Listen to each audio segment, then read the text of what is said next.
In this video, we're going to show you how you can use phrase sync.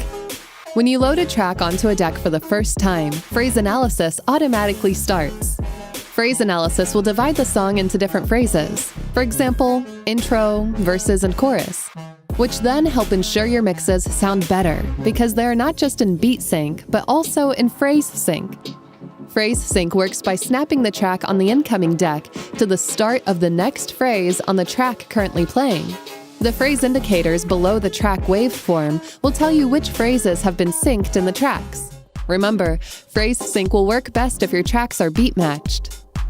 To activate phrase sync on your DDJ-200, press Shift and then the Transition FX button when you're ready to mix. A phrase countdown will appear over the track waveforms, giving you an indication of how long you have to complete your mix. It's best to bring your mix in just as the beat counter reaches 0. This is so your mix uses the phrases that have been synced by WeDJ. Then finish your mix before the next phrase comes in on either track. This will make your mix sound smoother and more professional. And that's phrase sync. Now your mixes will sound even more professional and really smooth.